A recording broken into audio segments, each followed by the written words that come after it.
Bonjour à tous, je suis heureuse de vous retrouver ce matin. Je suis heureuse de voir les musiciens, les officiants et ceux qui ont permis que ce service ait lieu ce matin.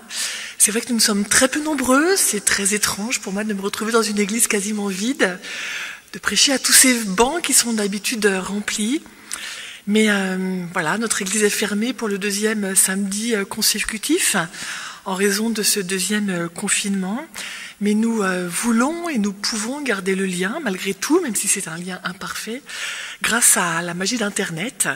Alors, la magie d'Internet, ces 4 derniers samedis, elle n'a pas fonctionné. Et nous voulons vraiment nous en excuser. Sachez que ce n'est absolument pas de la faute de quiconque. Il y a eu un problème de Wi-Fi qui a été très instable. Et ça y est, cela fonctionne aujourd'hui. Et je veux vraiment remercier tous ceux qui ont permis que cela soit possible. Je vous assure, ils sont nombreux et cela a été beaucoup de travail, beaucoup de stress aussi, ces dernières semaines et plus particulièrement cette semaine.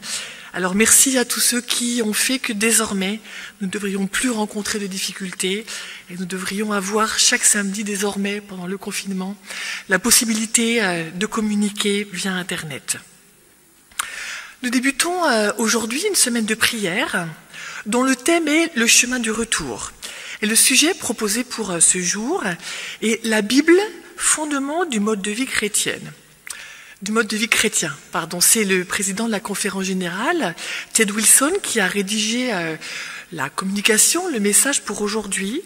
Il s'est inspiré d'un verset que vous connaissez certainement. « Ta parole est une lampe à mes pieds ». C'est un verset des psaumes qui nous rappelle l'importance de se laisser guider comme par une lumière, par la parole de Dieu, parce que c'est par elle que nous pouvons connaître Dieu.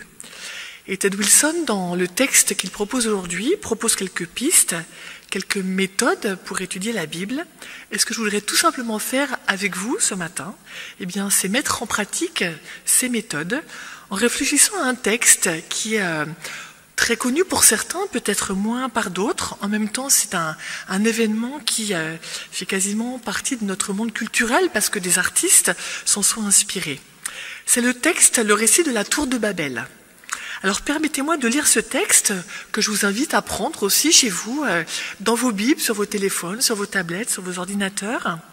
Ce texte, nous le trouvons dans Genèse 11, versets 1 à 9. Genèse 11, versets 1 à 9. Je vais donc vous le lire.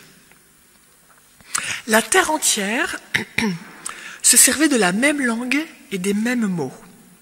Or, en se déplaçant vers l'Orient, les hommes découvrirent une plaine dans le pays de Shinéar et ils y habitèrent. Ils se dirent l'un à l'autre, « Allons, moulons des briques et cuisons-les au four. » Les briques leur servirent de pierre et le bitume de mortier. « Allons, dirent-ils, bâtissons-nous une ville et une tour dont le sommet touche le ciel. Faisons-nous un nom afin de ne pas être dispersés sur toute la surface de la terre. » Le Seigneur descendit pour voir la ville et la tour que bâtissaient les fils d'Adam. « Et dit le Seigneur, ils ne sont tous qu'un peuple et qu'une langue, et c'est là leur première œuvre. Maintenant, rien de ce qu'ils projetteront de faire ne leur sera inaccessible. Allons, descendons et brouillons ici leur langue pour qu'ils ne s'entendent plus les uns les autres. » De là, le Seigneur les dispersa sur toute la surface de la terre et ils cessèrent de bâtir la ville. Aussi lui donna-t-on le nom de Babel, car c'est là que le Seigneur brouilla la langue de toute la terre. Et c'est de là que le Seigneur dispersa les hommes sur toute la surface de la terre. Un récit donc que vous connaissez peut-être, qui nous montre qu'à un moment donné, le peuple a voulu construire une ville et une tour, projet auquel Dieu s'est opposé. Alors, par rapport à ce texte, généralement 2 pistes de réflexion traditionnelles sont proposées. La première explication est liée à l'événement qui précède ce récit, à savoir le déluge. Nous n'allons pas relire cette partie ensemble. Vous savez probablement ce qui s'est passé. C'est un déluge d'eau qui s'est abattu sur la terre à l'époque de Noé. Et c'était en fait le résultat d'une très très grande méchanceté On sent que le peuple était vraiment arrivé à une extrémité dans le mal, dans la méchanceté. Le mal était répandu partout, dans tous les cœurs, et les gens avaient atteint, dans le domaine du mal, un point de non-retour.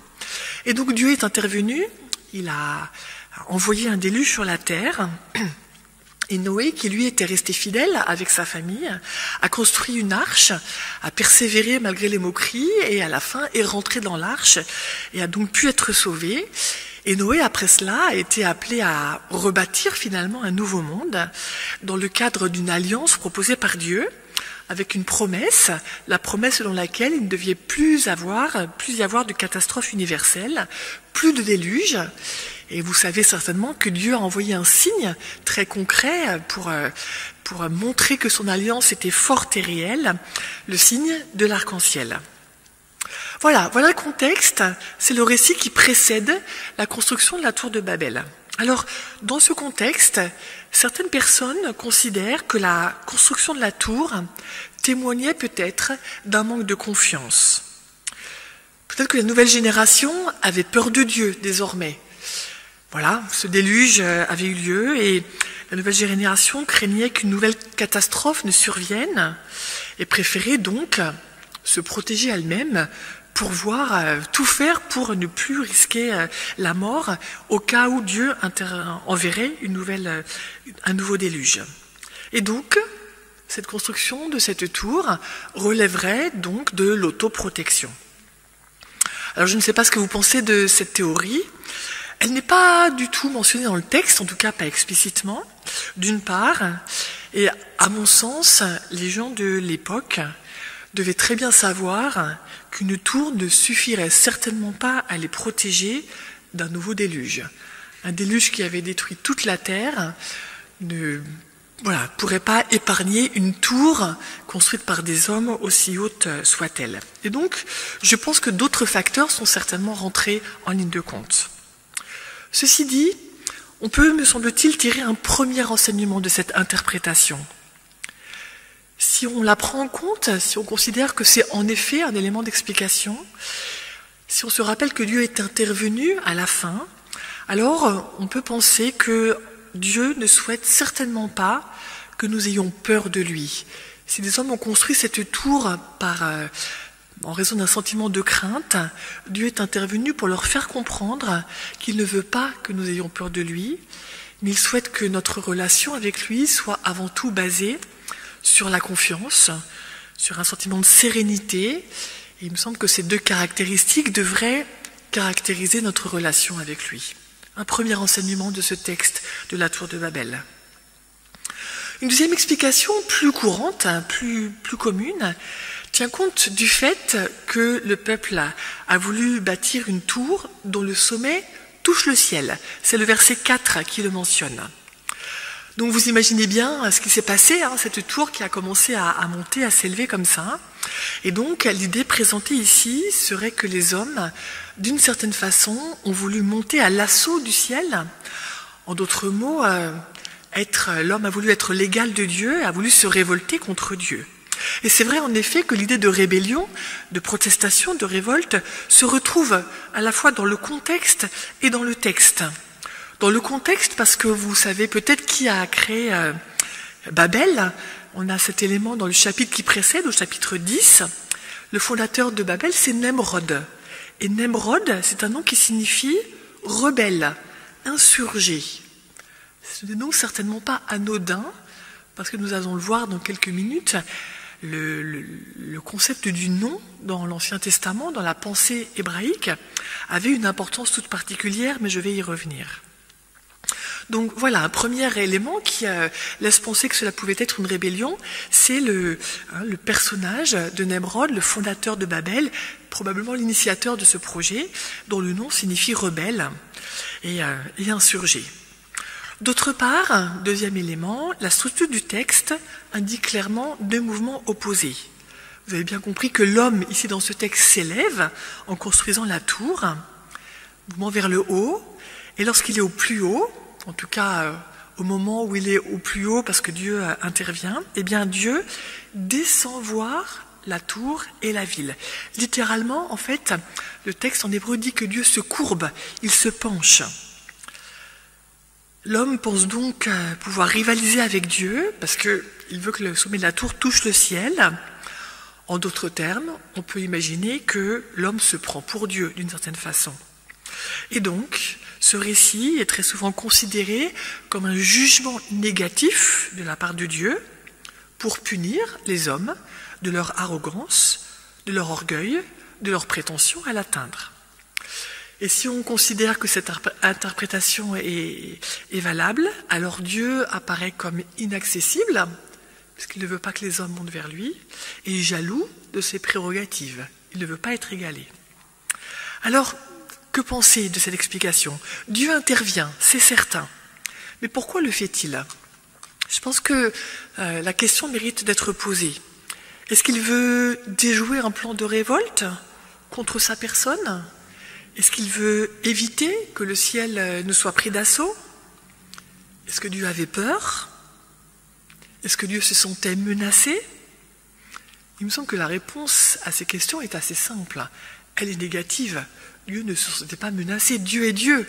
Il n'avait pas peur. Mais admettons que, en effet, Dieu soit intervenu pour ces raisons-là.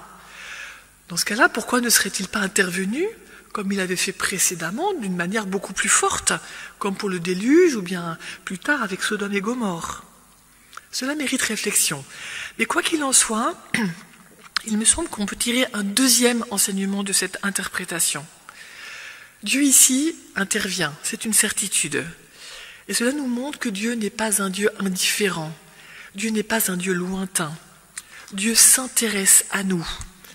Quelle que soit notre attitude, que nous fassions de bonnes choses ou de mauvaises choses, il désire intervenir dans notre vie. Alors, la question de son action dans notre vie mériterait d'être développée, mériterait une réflexion approfondie, pourrait même faire l'objet d'une prédication. Mais je crois en effet qu'il n'intervient pas vraiment aujourd'hui dans notre vie de la même façon qu'il est intervenu dans ce récit. Mais il me semble que nous pouvons en tout cas le faire intervenir, dans le sens où nous pouvons nous approprier ces enseignements, y réfléchir, les méditer, les analyser et mener notre vie en fonction de ces enseignements. Ici, le texte dit que Dieu descend vers l'homme. Le texte dit même 2 fois. C'est donc que c'est un élément important, essentiel. Dans ce texte, Dieu va vers le peuple. Il n'attend pas que l'homme soit arrivé jusqu'à lui pour le rencontrer, mais en fait, dès que l'homme a le projet d'aller vers lui, ce qui est tout simplement pour moi la définition de la foi, c'est Dieu qui descend à sa rencontre, comme, par exemple, le Père dans l'histoire du Fils prodigue. On a donc ici l'image d'un Dieu qui est à la fois tout-puissant. Dieu est un Dieu créateur, le Dieu sauveur, le Dieu tout-puissant, le Dieu infini qui sait tout, le Dieu omnipotent qui peut tout. Et c'est vrai que cela nous donne l'image d'un Dieu très lointain de nous, parce que nous sommes très loin de tout cela, mais en même temps, et le texte nous le montre, Dieu est un Dieu qui est à la fois très proche de nous, qui vient vers nous dès que nous éprouvons le moindre désir de nous tourner vers lui. Voilà 2 explications. Alors, elles sont intéressantes, mais à mon avis, elles ne sont pas tout à fait satisfaisantes. Je crois que le texte contient beaucoup d'autres indications qui n'éliminent pas ces 2 approches, mais qui peut-être les complètent et peuvent nous permettre de réfléchir de façon un peu plus approfondie, de façon un peu plus concrète, et surtout de comprendre ce qui se passait réellement. Alors, je vais peut-être vous surprendre, et c'est donc ma deuxième partie, mais j'ai l'impression que le texte nous indique que ce que Dieu voyait d'un très mauvais œil, c'était l'unité du peuple. Je vous invite à relire 2 versets du texte, le verset 1 et le verset 6. Le verset 1 dit « La terre entière se servait de la même langue et des mêmes mots. » Et au verset 6, Dieu dit « Ils ne sont tous qu'un peuple et qu'une langue, et c'est là leur première œuvre. » Pourtant, je pense que vous serez d'accord avec moi, le fait de parler la même langue permet de mieux communiquer, de mieux se comprendre, de mieux s'entendre.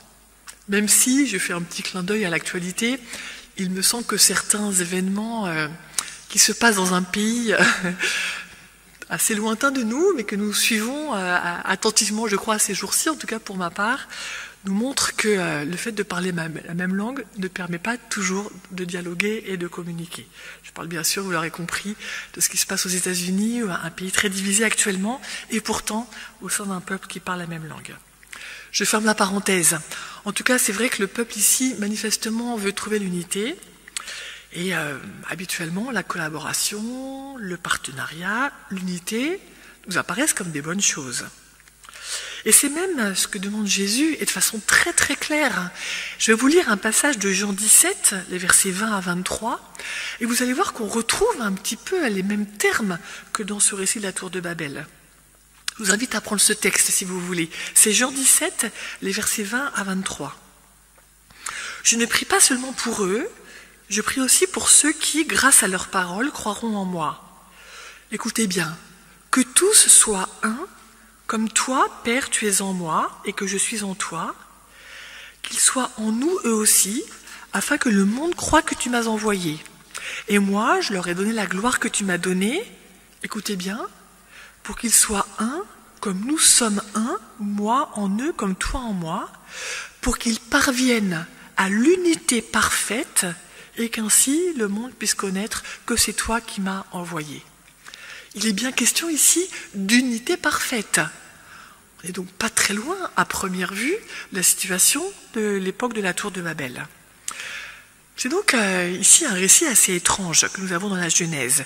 Et Dieu est très clair, il dit même au verset 10, je reviens donc là à la Genèse, « Maintenant, rien de ce qu'ils projetteront de faire ne leur sera inaccessible. » Autrement dit, il n'y aura plus de barrière. Le peuple sera uni, tout le monde collaborera, et cela sera donc une très grande force pour le peuple. On a donc l'impression ici que l'unité, même si c'est un élément fantastique, eh bien, l'unité comporte tout de même un risque, au point que Dieu se sente obligé ici, à mon avis, et j'y reviendrai en conclusion, non pas de punir, mais d'intervenir. En tout cas, Dieu ici met une limite à ce que les hommes peuvent faire. L'unité est donc présentée ici comme une puissance, mais qui peut être un danger. Et je vous propose de voir pourquoi. En effet, si on lit le texte de façon plus approfondie, on constate qu'il y a toute une série de détails problématiques. Tout d'abord, je vous invite à reprendre le verset 2. Nous lisons ceci. « En se déplaçant vers l'Orient, les hommes découvrirent une plaine dans le pays de Shinéar et ils y habitèrent. » Certaines traductions de la Bible disent les choses un peu différemment. Ils s'y installèrent. Alors, vous pouvez être étonné de ce que je considère ce détail comme un détail surprenant. Mais je vous rappelle que nous sommes dans la Genèse, peu de temps après la création. Et lors de la création, Dieu avait ordonné aux hommes de se multiplier. Et vous vous rappelez ce qu'il leur avait demandé également ? Il leur avait demandé de se disperser sur la terre. Et après le déluge, donc très peu de temps avant le récit de la tour de Babel, il le répète explicitement. Au chapitre 9, Dieu dit « remplissez la terre ». La Tobe dit même « pullulez sur la terre ». Et au lieu de ça, le peuple, dans le pays de Shinéar, les hommes du peuple, les membres du peuple vont décider de rester tous ensemble dans un même lieu. Le verbe traduit par « habiter » au verset 2 signifie en fait « rester », s'établir, se fixer. J'ai même lu une traduction proposée par un théologien qui disait « se coller tous ensemble ». Et d'après ceux qui ont le privilège de parler l'hébreu, il semble que la forme du verbe ici indique une action qui dure. Et je crois que c'est une donnée fondamentale dans la Bible. Nous sommes invités à ne pas nous installer en tant qu'individus et en tant qu'Église aussi. Nous sommes toujours invités à rester en mouvement. Je vous rappelle qu'à Abraham, par exemple, le père des croyants, Dieu avait demandé de partir, de quitter son pays. Et quand le peuple d'Israël va s'installer avec Jacob, Joseph en Égypte, c'est là que les ennuis vont commencer.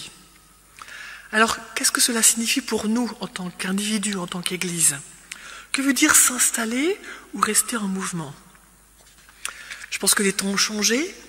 Nous sommes loin de cette époque et bien sûr dans notre vie personnelle, nous sommes tout à fait libres de nous installer dans un lieu de vie et d'y rester aussi longtemps que nous le souhaitons. Mais je crois que ici, c'est l'immobilisme qui est critiqué, qui est dénigré. Et cet immobilisme, c'est avant tout un immobilisme de la pensée. Et j'y vois ici un troisième et un quatrième enseignement. Le troisième enseignement, s'installer dans ses convictions sans jamais le remettre en question, peut, à mon avis, en effet, représenter un danger. Je crois que nous sommes invités à avoir toujours une pensée dynamique, à réfléchir à nos croyances, à avancer dans notre réflexion. Et il me semble que cela nous éclaire aussi sur la notion d'unité, puisque je vous rappelle que c'est ça qui semblait poser problème pour Dieu. L'immobilisme et l'unité, manifestement, ne sont pas compatibles. C'est en avançant, c'est en allant de l'avant, c'est en faisant des projets que l'on développe des liens d'unité. Et le quatrième enseignement, je crois qu'il est assez clair finalement. L'entre-soi est aussi clairement un danger. Ce texte nous rappelle que nous sommes invités à nous éparpiller. Alors, peut-être pas physiquement, nous ne sommes pas appelés à déménager tous les 2 ans, tous les 5 ans, mais en tout cas à nous éparpiller dans notre environnement. Et je fais le lien ici avec la prédication que le pasteur Émile Lazare a faite il y a 2 semaines, et qui nous invitait à être le sel de la terre. Si le sel reste dans la boîte de sel, ça ne sert à rien finalement. Et nous sommes invités à rayonner autour de nous et à éviter l'entre-soi. Deuxième point qui posait problème. Le texte dit qu'il voulait se faire un nom. En français aujourd'hui, quand on donne un nom à quelqu'un, c'est essentiellement pour différencier cet enfant d'un autre enfant. Alors même aujourd'hui, dans notre langue, donner un nom, c'est quand même pas anodin. Encore aujourd'hui, certains couples décident de donner en premier prénom ou en deuxième prénom le nom d'un grand-père ou d'une grand-mère pour faire le lien avec les racines familiales. C'est donc tout à fait significatif.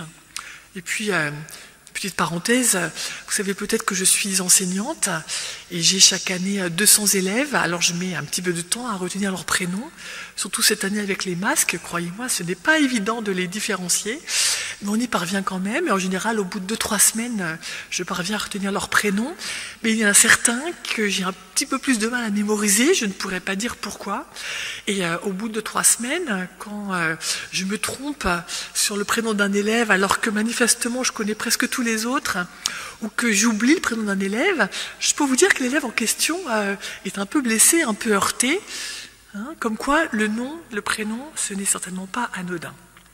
Et en hébreu particulièrement, vous savez peut-être qu'en hébreu, le nom est bien plus qu'un nom. Il s'agit davantage d'une identité. Et dans l'Ancien Testament, il y a clairement un lien étroit, un lien dynamique entre la personne et son nom. Et souvent même dans la Bible, le fait de donner un nom, de nommer une personne, peut déterminer le cours de sa vie. On peut citer de nombreux exemples dans la Bible qui montrent à quel point le nom peut influencer la vie de ceux qui l'ont reçu. Et d'ailleurs, Dieu a parfois changé le nom de certaines personnes pour marquer un changement de vie, un changement de mission, un changement d'objectif. Un exemple très rapide, on va prendre celui de Noé, puisque c'est le contexte. Noé, vous savez peut-être ce que ça signifie, c'est un nom qui veut dire repos, consolation. Et je vous ai résumé tout à l'heure ce qu'a vécu Noé. Il a vécu une période de grands problèmes, de grands troubles. Il a une mission particulière à accomplir. Il a quelque part sauvé sa famille, mais sauvé aussi l'humanité. Et donc, il a été une vraie consolation, un vrai repos pour ses proches qui étaient fidèles avec lui et pour l'humanité. Je reviens au récit de la tour de Babel. Le peuple voulait se faire un nom. Alors que je crois qu'un seul nom, vous avez bien compris, un seul nom. Alors je crois que l'une des grandes caractéristiques, l'une des plus belles caractéristiques peut-être de la création de Dieu, c'est sa grande diversité. Je vous rappelle que dans la Genèse, Dieu avait demandé à Adam de donner un nom propre, un nom distinct à chaque être vivant, parce que justement, chaque être vivant était et est encore un être distinct avec sa nature propre, son identité propre. Et finalement, ici, le peuple aspirait à faire exactement l'inverse. Autre élément, nous disons que le peuple voulait bâtir une tour une tour, c'est forcément élevé, la tour devait être le symbole de leur unité. Et donc une tour, c'est un monument qui est clairement visible, qui impressionne, et qui devient le centre de tout. Pas très loin d'ici, il y a la Défense, et moi à chaque fois que je viens dans ce quartier, mon regard est toujours attiré vers les tours de la Défense, on les voit de loin, et elles sont un centre névralgique. Et donc, cette tour devait être le symbole de leur unité, et ces hommes, ici les hommes du peuple, étaient totalement concentrés pour atteindre ce but. Ils ont mis toute leur force pour bâtir cette tour. C'était donc cette tour, puis voilà, elle devait atteindre le ciel. Et une petite précision qui m'a intéressée en étudiant ce texte, non seulement elle était haute, en tout cas elle devait être haute, mais elle était blanche. Et comment est-ce qu'on le sait? C'est qu'il y a le mot Laban qui est utilisé 3 fois, Laban qui veut dire blanc. Alors, c'est pas traduit littéralement, peut-être dans votre version, mais en fait, le mot qui est traduit par brique signifie en réalité brique blanche. Et le mot apparaît 2 fois, et la 3e fois, c'est le verbe faire ou mouler des briques, qui vient de la même racine. Et donc, la tour était haute, ou en tout cas devait être haute et blanche, et donc vraiment un tape à l'œil. Et donc, le peuple voulait être uni, mais il s'est engagé totalement dans cette construction, qui devait être le symbole de cette unité. Et moi, j'ai vraiment le sentiment ici que le peuple a confondu le but du croyant, le moyen et le symbole. Et j'y vois ici un 5e enseignement. Que se passe-t-il dans notre vie personnelle ou dans notre vie d'église quand la religion, quand les doctrines, quand l'Église deviennent un but en soi? Si nous devions nous faire remarquer en tant qu'Église, comme voulait se faire remarquer le peuple, par quoi est-ce que cela devrait-il se faire? Par nos doctrines, par nos croyances fondamentales, ou bien parce que nous sommes réellement fruits de notre relation avec Dieu? Je laisse cette question en suspens, mais elle est, à mon avis, riche d'enseignements. On peut donc, vous avez compris, s'interroger sur l'unité à laquelle le peuple aspirait, et ce sera ma 3e partie. Est-ce que c'était une véritable unité de cœur, d'âme et d'esprit? À première lecture, on pourrait le penser, mais en regardant de plus près, on voit que la situation était bien différente de ce qu'il apparaît à première vue. D'abord, je vous propose de réfléchir un instant sur un verbe que l'on trouve au verset 2. Il est dit « allons ». Alors, moi, si je vous dis allons, si je dis à mes élèves allons, ce serait certainement un encouragement, un appel à la motivation, au courage, à la persévérance. Et en fait, ici, vu le contexte, ce n'est pas exactement ça. En fait, les théologiens soulignent qu'il s'agit d'un impératif, comme en français, mais il semblerait qu'en hébreu, le terme employé relève plus d'un ordre que d'un encouragement. Autrement dit, il faut être clair, le « allons » signifie que le peuple n'avait tout simplement pas le choix. Et c'est encore renforcé par un autre détail qui est mentionné dans Genèse 10 verset 8, au sujet de Nemrod. Je vous en ai parlé tout à l'heure. On sait que son nom voulait dire rebelle, insurgé, mais le chapitre 10 précise qu'il fut le premier héros sur la terre. Votre traduction dit peut-être qu'il commença à être puissant sur la terre. Cette 2e traduction est peut-être plus explicite. Il commença à être puissant sur la terre. Le texte précise aussi qu'il régna sur beaucoup de royaumes, Babel, Érec, Hadad, etc. Et en fait, comme la traduction commença à être puissant sur la terre le laisse entendre, en fait, en hébreu, le mot traduit par héros ou homme puissant a aussi la connotation de tyran. Autrement dit, Nemrod était quelqu'un qui donnait des ordres, qui dirigeait le peuple, alors pas de façon très conviviale. Il imposait l'unité par son charisme, non, j'en suis pas sûre, plutôt par sa position de force, comme l'indique le texte. Et donc, on commence à comprendre que l'unité dont il était question était totalement artificielle, voire même totalitaire. Autre détail qui mérite qu'on s'y arrête quelques instants, On se concentre souvent sur la tour, mais si vous lisez bien le texte, il est question ici de construire une ville et une tour. Et là encore, en étudiant ce texte, en faisant diverses lectures, j'ai appris que le mot hébreu, qui est traduit par ville, désignait à l'origine un camp surveillé et est lié au registre de la peur.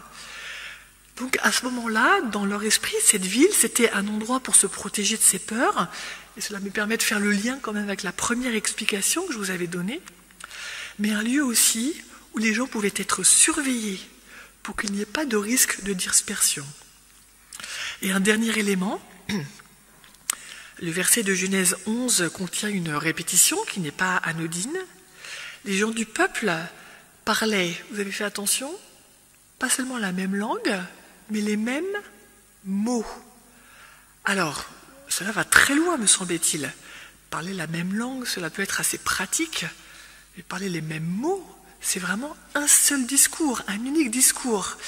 Et cela allait même encore plus loin que ce que nous pouvons l'imaginer, parce que le terme qui est traduit par mot signifie à la fois en hébreu action ou événement. Autrement dit, Babel était une ville où chacun parlait de la même façon, ou devait parler de la même façon, et agissait ou devait agir de la même façon. Nous sommes donc très très loin ici de la diversité voulue par Dieu, une diversité positive et fructueuse. Et cela m'amène à un 6e enseignement de ce texte.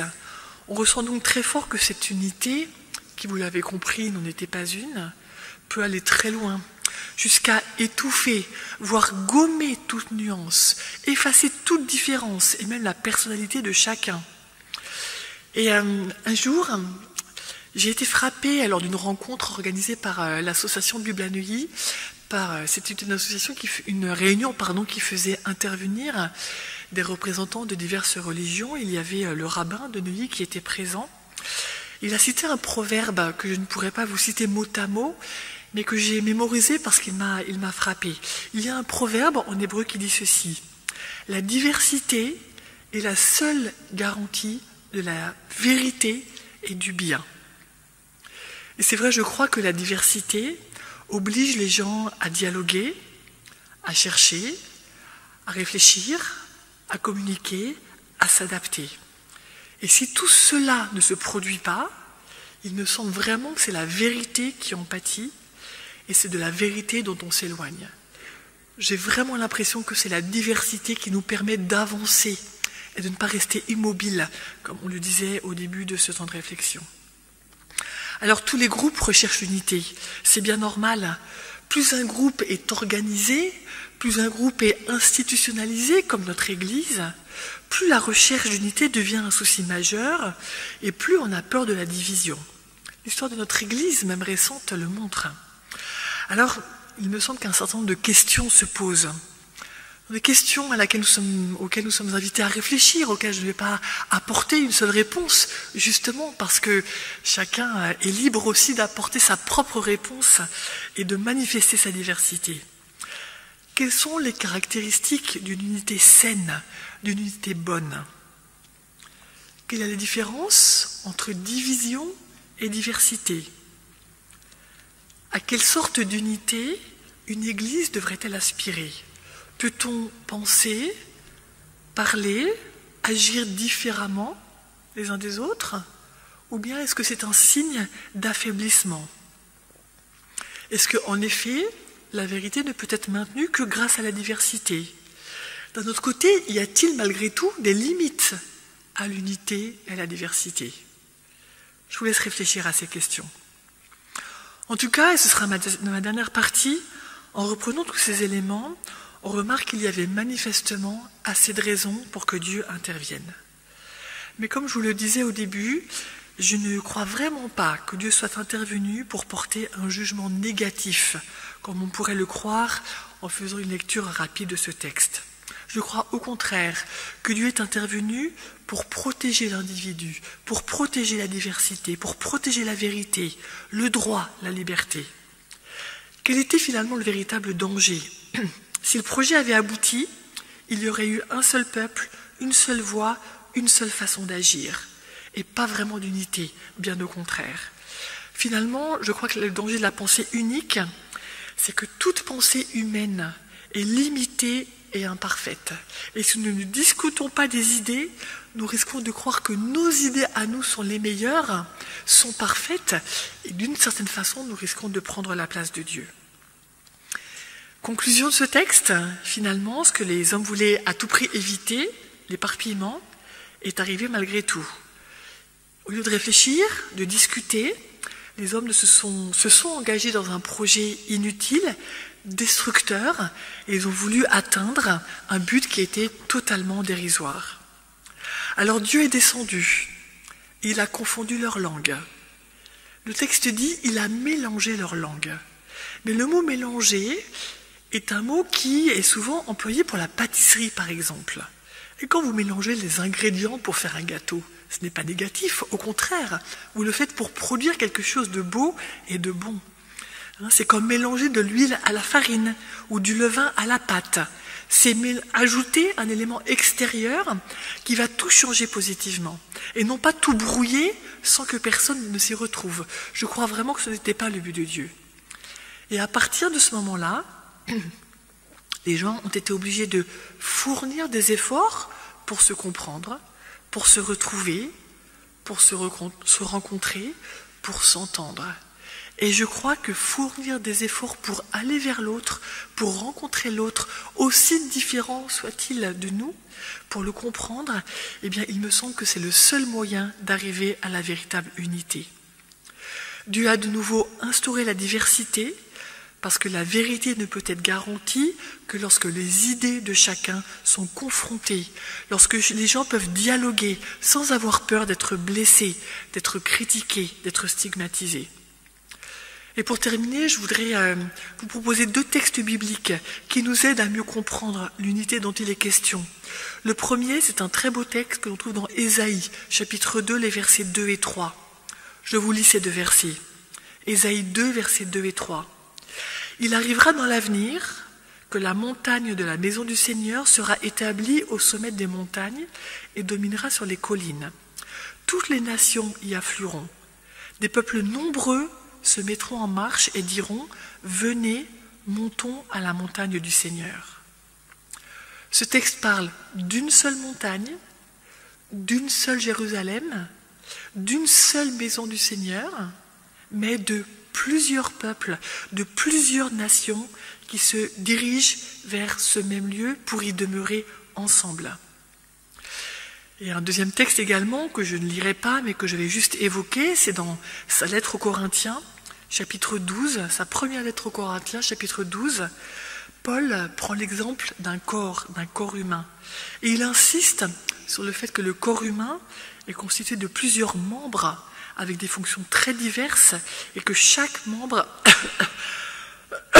a un rôle vital pour l'intégralité du corps. Et tous les membres sont très différents. Alors, dans ces 2 textes, le but final est le même, mais tous ceux qui se dirigent vers la Jérusalem du Seigneur sont et restent différents. Ils ne sont pas appelés, comme nous ne sommes pas appelés, à devenir une foule impersonnelle. L'unité, comme Dieu la veut, n'est pas une uniformité. Et concernant le deuxième exemple, chaque organe a une fonction distincte, mais ensemble, tous les organes forment un corps dans lequel circule un même sang. Et un corps reste fort et vivant quand ses différents membres, ses différents organes fonctionnent bien. Plus il perd de sa diversité, plus il est entraîné vers la mort. Et je crois qu'il en est de même pour l'Église. Si pour différentes raisons, si parce que nous n'acceptons pas cette diversité, si parce que par nos attitudes, nos paroles, nous avons tendance à faire taire ceux qui portent peut-être un message un petit peu différent, ceux qui ont une voix différente, eh bien, si nous perdons la diversité, finalement, certains membres du corps du Christ cessent d'apporter leur contribution, cessent de venir, de trouver leur place dans l'Église, et je crois que le corps qui est l'Église commence à souffrir. Alors Dieu nous appelle à l'unité.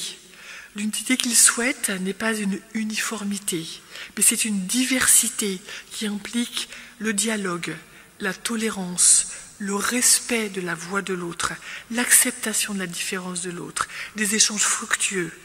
Dieu ne choisit pas entre l'unité et la diversité. Au contraire, il aime l'unité dans la diversité.